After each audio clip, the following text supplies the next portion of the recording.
Damien, je vais te laisser te présenter, Ok. de dire où on est, Ok. la superficie de ton domaine et ce à quoi tu crois. Voilà. Ça va être long. Hein.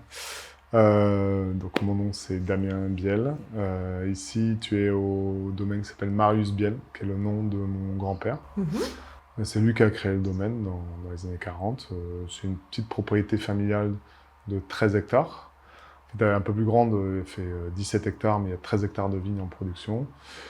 On fait que du vin. On s'amuse avec les poules, mais on fait pas autre chose.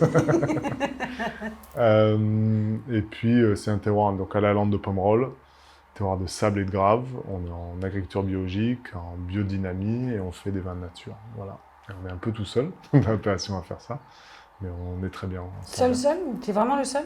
En bio, on est 7 ou 10, je pense. C'est bien déjà. Biodi, oui, c'est bien. Oh, vraiment. Biodi, je suis tout seul. Et nature, tout seul aussi. Mais oui, c'est pas une fierté, j'aimerais qu'on soit plus. Mais Ouais. après, c'est chacun en parler sur les peurs de chacun, sur tout. Chacun voit midi à sa porte. Donc, voilà. Je suis content d'être différent. Je suis content d'être moi aussi. Donc voilà. C'est bien, c'est bien. Pourquoi tu as fait le choix d'être vigneron? Ça m'est tombé un peu par hasard. C'est par des rencontres, en buvant du vin. C'est souvent le début, Ouais, c'est le début. Et je me suis dit, c'est incroyable les messages qu'on arrive à faire passer avec du vin, les émotions. Il y a des vins qui m'ont bouleversé assez jeune, et de ce que je me souviens encore. Et je me suis dit, c'est un métier qui peut m'intéresser parce qu'on va explorer, on est en lien avec la nature, on est en lien avec pas mal de choses. Et donc c'est des rencontres aussi où on a échangé avec d'autres vignerons, des néo-vignerons, des jeunes de mon âge, et je me suis dit, pourquoi pas. Donc j'ai fait mes études dedans, et puis c'est vrai que j'avais la chance d'avoir un vignoble dans ma famille. Ça aide. Ça aide aussi pour s'installer. Ça aide et non, parce que tu peux mettre le pied dedans, tu es confronté, tu peux faire tes propres expérimentations. Mais savoir le faire prospérer, quoi. Ouais, mais il faut, voilà, c'est pas quelque chose, moi on m'attendait pas. Ouais. J'étais pas attendu comme le Messie. J'étais accueilli, bien sûr, encore en famille, mais j'arrivais avec dans les choses qui étaient déjà en place, qui tournaient et autres. Donc j'ai pas créé mon domaine. Et il fallait assurer une sorte de continuité. Et ça, c'est jamais évident, quoi. Ouais. Si tu devais faire le pitch de tes vins, Le pitch de mes vins, c'est compliqué, hein, parce qu'il y en a tellement de vins. alors essaie de me donner trois mots ou... Non, globalement, il y a plein de facettes, et comme moi j'aime aller explorer, c'est un peu comme une playlist Spotify. Tu as les vins que tu as envie de boire avec ton amoureux, avec ta belle famille, avec tes copains. Et il y a des fois, il y a des guilty pleasures, des choses que tu vas pas assumer totalement. Et je pense qu'il y a un peu ça dans tous les vins que je fais. C'est-à-dire qu'il y a vraiment le vin qui va être pour des moments, on va réfléchir à plein de choses, un mois un peu solennel, d'autres on se prend pas la tête, donc on va explorer. Donc voilà, toujours un peu avec des émotions diverses et essayer de répondre. Il y a jamais une construction marketing dans tout ça, mais c'est aussi moi ma façon de vivre les choses. Il y a des moments je vais écouter je sais pas, du Booba, Sébastien Tellier, Calas, ou plein de choses, ou The Hives, et pareil, moi je crée beaucoup en musique. C'est bien, il me donne des pichenettes. C'est parfait. On va revenir sur la musique, parce que pour moi c'est important, c'est vecteur d'émotion et de vibration, de fréquence. Vibration, beaucoup. Ouais. Qu'est-ce qui t'émeut? J'ai pas dit Sardou. Ah oui. Qu'est-ce qui t'émeut dans ton métier, toi? Je pense quand j'ai des clients, des consommateurs, des amateurs qui ressentent les mêmes émotions que moi. Ça match, du coup, t'es content. Oui, ça match, s'ils disent vraiment, ce vin il m'a touché, ou qu'ils comprennent qu'on n'est pas juste sur un rouge à boire entre copains, ou quand ça me plaît. Vraiment qu'ils disent, je cherche un truc pour aller avec le repas, et au final on reste à discuter 1 heure sur ça, et qu'ils partent sur un bouge. Ça me plaît parce qu'au final, ils avaient une idée préconçue à dire on va faire plaisir à beau papa. Et puis au final, on va titiller un peu, on va lui amener un truc un peu différent. Donc ça me plaît dans la démarche et quand ça, voilà, ça me plaît. On est vraiment il y a une dimension artistique dans ce que j'essaie de faire et que quand ça réveille à quelque chose, voilà, c'est une petite satisfaction. Quoi. C'est chouette. Ouais. Bon, et revenons à la musique alors. Okay. Ça serait quoi ton morceau de musique préféré? De tous les temps? Celui qui te donne le plus la patate ou qui t'émeut le plus. Enfin voilà. Oui. Toujours cette notion de fil rouge d'émotion. Un fil rouge d'émotion? Ouais. Je sais pas si je vais le dire. C'est encore un guilty pleasure celui-là ou... Non, c'est pas. Non, mais c'est l'amour. Moi, c'est Portichet. Moi, c'est L'amour et la violence de Sébastien Tellier. Ça, c'est chouette. C'est vraiment un artiste qui est incompris par beaucoup, je trouve. Non, c'est un artiste total et ça gêne beaucoup. Je pense que le fait qu'ils vivent les choses et qu'ils les disent et qu'ils les assument totalement, c'est assez perturbant pour beaucoup et moi, c'est assez inspirant pour moi. Tu l'as rencontré déjà? Alors, il habite dans le 9e, je l'ai croisé de loin, mais après, il est vraiment impressionnant, donc je ne vais pas les emmerder quand il est en famille. Bah, mais comme ça, quoi. S'il lui fait goûter ton vin, ça pourrait être cool. Ah oui, Sébastien. Si voilà, passe ton annonce. Viens goûter du Pigalle, pas de soucis. Bon. Qu'est-ce que pour toi... sinon, et après, Justice, je suis un fan absolu de Justice. De Justice, de tout. Tu l'as vu en concert? Oui, je suis beaucoup. Gaspard Xavier et c'est des fans de vin nature et j'aime beaucoup. Je pense que l'autre morceau, ça aurait été un morceau de Justice, même Stress. Ce que j'aime beaucoup, c'est la dissonance que peut y avoir. Aller là où on ne t'attend pas. Vraiment, il y a ça et un peu dans mes vins, j'essaie aussi d'amener sur là où on n'attend pas. Les gens qui veulent goûter à la lalande de Pomerol ne s'attendent pas forcément à trouver ça. C'est ce dont je te parlais tout à l'heure. Est-ce que tu restes dans des stigmates ou des règles bien imposées ou, Non, au contraire. Les stigmates, c'est vraiment les marques qu'on attend. Quoi. On les a parce qu'on marque sur étiquette. Ça rassure aussi les consommateurs. Mais aussi, c'est de dire, je vous amène là où vous y attendez pas. C'est un voyage que tu proposes. Exactement, mais qui peut être difficile, qui pour beaucoup de gens, ça va pas les rassurer, quoi. Mais parce que ça va les perturber. Ouais. Non, mais parce que je vais les amener ailleurs. Moi, quand on me dit tu fais pas des vins comme les autres, c'est. Tu prends comment quand on dit ça? Je suis très content. Ouais. Je suis très content parce que ça veut dire que et quand j'explique ma démarche, je pense que beaucoup connectent les points.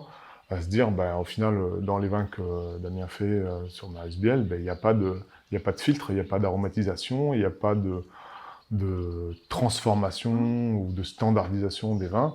Il y a un lien pur entre le terroir et la bouteille, et le consommateur qui est capable de le percevoir.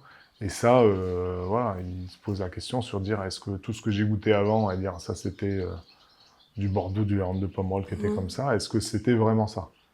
Et ça me plaît. Vraiment, est-ce que ce goût-là, c'est pas juste le goût boisé sur mûr qu'on reproche beaucoup à certains vins, ça, ce qui est pas mon goût et ce qui est pas mon terroir surtout. C'est que je peux avoir sur des millésimes beaucoup de chaleur, de puissance, mais au final, ça se ressent différemment dans le vin. C'est-à-dire qu'on va avoir une tension, on va avoir une fraîcheur, sans tricher. Donc vraiment, à partir de sans respecter des paramètres analytiques, sans réfléchir de façon au côté agroalimentaire, mais juste du côté sensoriel, on sait qu'on va avoir une expérience différente. Est-ce qu'il y a une patte d'un MBL? Non, mon ego, il va pas être... non, j'en suis pas encore à ce niveau-là. Non, il n'y a pas une patte, il y a une volonté d'aller explorer différemment, c'est-à-dire je suis anti-recette. Donc s'il y a une recette, c'est ne pas en avoir une, de tout effacer. Et je me mets mes propres contraintes. C'est-à-dire que en biodynamie, en bio, on autorise des choses, on s'autorise des choses. Moi, je m'interdis tout, en fait. En nature, on s'interdit toute aide extérieure par des produits, par plein de choses.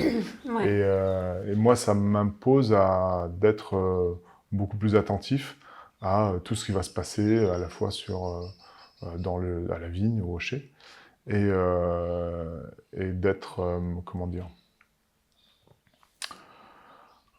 attentif, mais plus connecté à mon environnement et tout ça.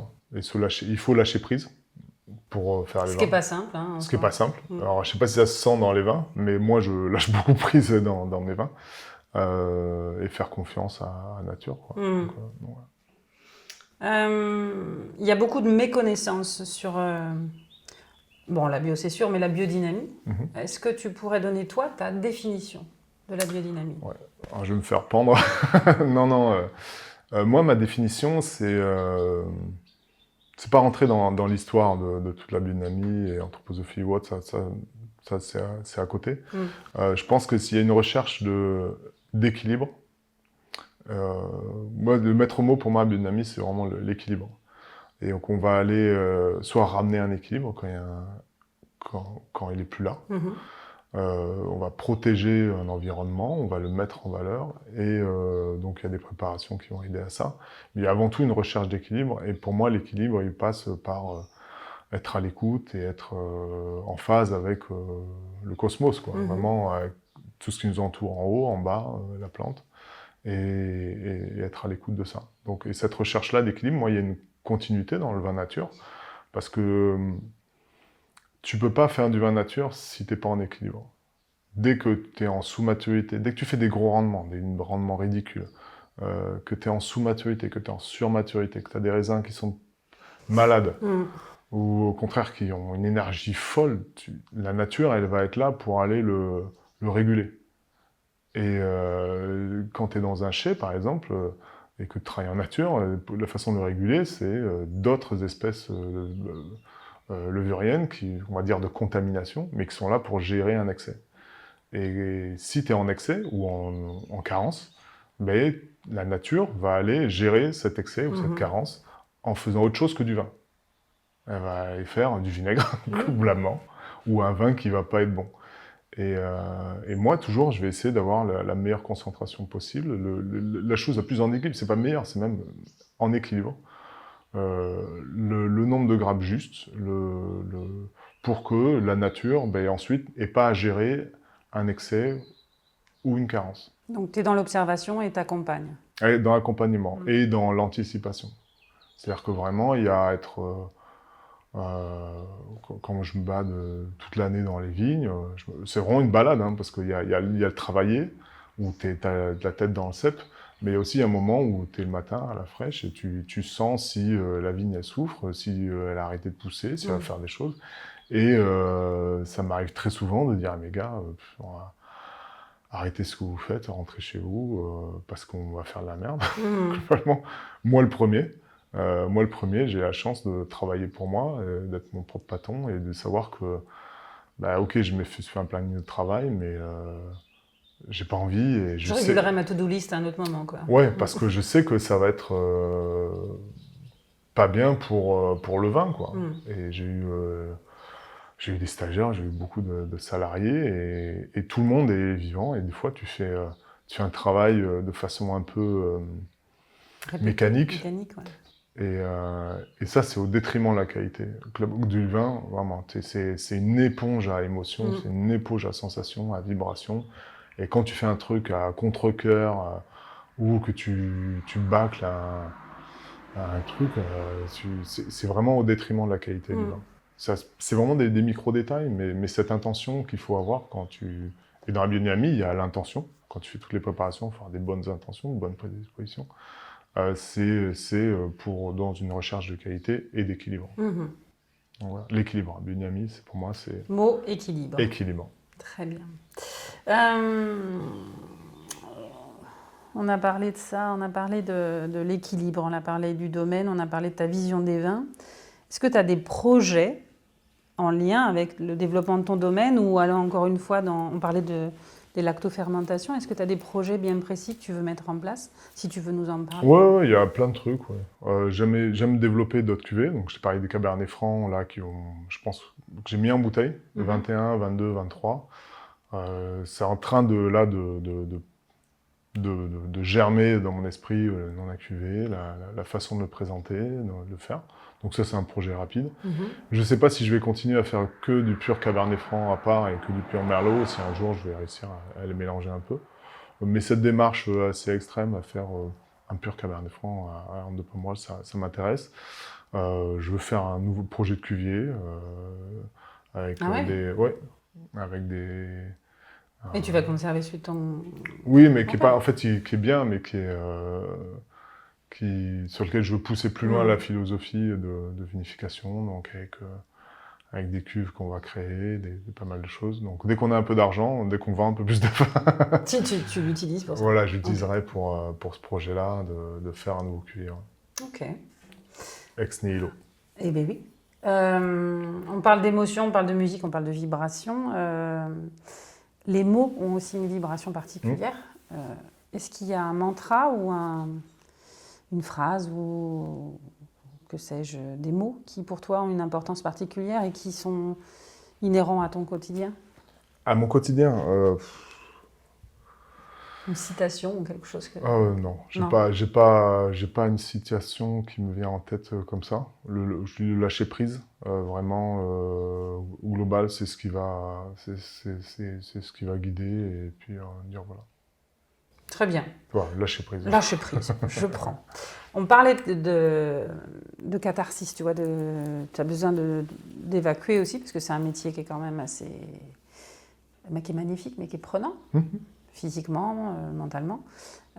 Tu peins, mais est-ce qu'il y a dans l'industrie cinématographique un film que tu peux regarder sans cesse, ou qui a un trait à ton enfance, par exemple, ou pas, ou récemment, qui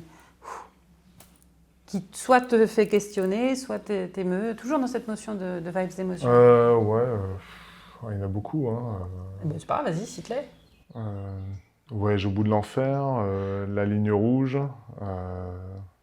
Ça doit être deux films qui ont vraiment. Après, je vais en oublier et puis je vais m'en vouloir. Non, non, Il y en a vraiment. beaucoup qui m'ont rappelé en me disant: ah ben j'ai oublié de te dire, Ouais, j'avais celui-là. c'est pas grave. Non, c'est ces deux-là, ouais, C'est de que je très regarde beaux souvent. films. C'est pas. J'aime beaucoup le cinéma, j'aime rire, j'aime pleurer, vraiment, c'est un très bon véhicule d'émotion. Euh, mais bon, c'est des films que je revois avec plaisir à différents moments de la vie, ouais. C'est chouette. Le vin, c'est un partenaire aussi indispensable socialement, je dirais, mais aussi avec les repas, la nourriture. Ça serait quoi pour toi les 3 points clés d'un repas réussi? Des amis, des amis, des amis. Ah oui. Non, non, vraiment, il y a ce moment de partage et en fait, avoir ce côté, se retrouver entre amis, bien manger, bien boire et se disputer et s'aimer et tout. Et c'est un excellent, c'est un créateur de liens, c'est un dissolvant de liens, c'est un facilitateur de mots, de plein de choses, le vin. Et je trouve ça, c'est vraiment... ça, c'est génial. Mais ça peut être, voilà, moi, j'adore être dans un petit bistrot, comme un grand repas, comme des moments juste... je bois rarement seul, jamais seul, bah, jamais seul. Mais j'aime le partage qu'on peut avoir dans le vin, et qui n'est pas juste l'ivresse, qui est vraiment, c'est dire, allez... moi, j'ai des amis qui sont tous passionnés de vin et même sans être connaisseurs, il y a ce côté à dire putain, on fait des vins d'émotion, on en boit des vins d'émotion, on a des choses, et on est déçu, et on dit quand on est déçu.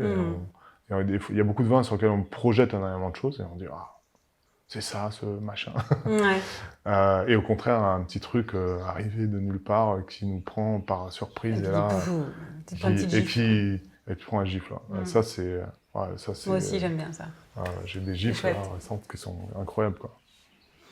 Donc, les amis, les amis, les amis. Ce superbe vecteur d'émotion et de partage. Revenons à l'enfance. T'as grandi à Paris, toi? Oui, Paris, Pigalle, ouais, pur parisien. Et puis, Maman française, papa anglais, oui. c'est ça? Ok. Bilingue avec un accent Frenchy, c'est Exactement, ce que tu dis. totally bilingue. Ça te sert, du coup? Ça me sert, oui. L'accent français ou l'anglais? Les deux, mon capitaine, vas-y. Non, être anglais, bah, c'est bien parce que j'ai cette possibilité de penser en anglais, de réfléchir, voilà. Ça me sert je veux dire, plus dans l'attitude tout le temps, parce qu'on a un flegme britannique où tout ira toujours bien à un moment donné. Et une créativité, j'aime bien mon deux côtés. Je suis très calme, mais voilà, je boue aussi beaucoup, donc c'est les deux. Est-ce qu'il y a, autre que ton expérience de vie, le fait que ça soit un domaine familial, tu disais que tu travailles en musique, ça t'aide aussi dans la créativité, le fait de Ah oui, travailler en clairement, musique? ouais. Ah ouais. Ça a besoin de... Moi, j'aime bien être tout seul dans les chais, c'est tout le temps en musique, etc.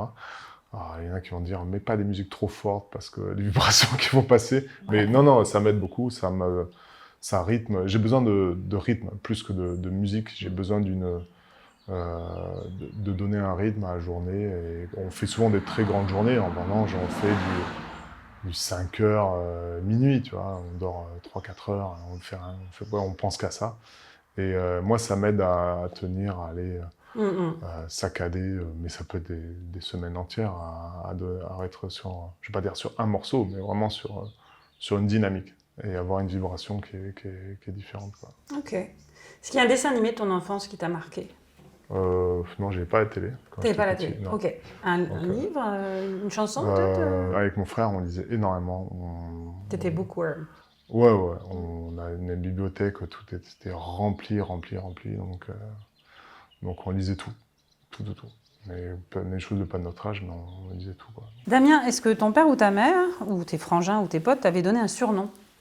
Dada. Je sais, vachement. Voilà, c'est tout. J'ai donné le même Dada. à ma frangine. Ah oui, Ouais, Dada. c'est Non, marrant. non, c'est Euh, affectueux. Dada, c'est mignon. Bah oui, Damien, Dada, forcément. ouais, c'est ça. T'as d'autres prénoms? Laurent, ouais.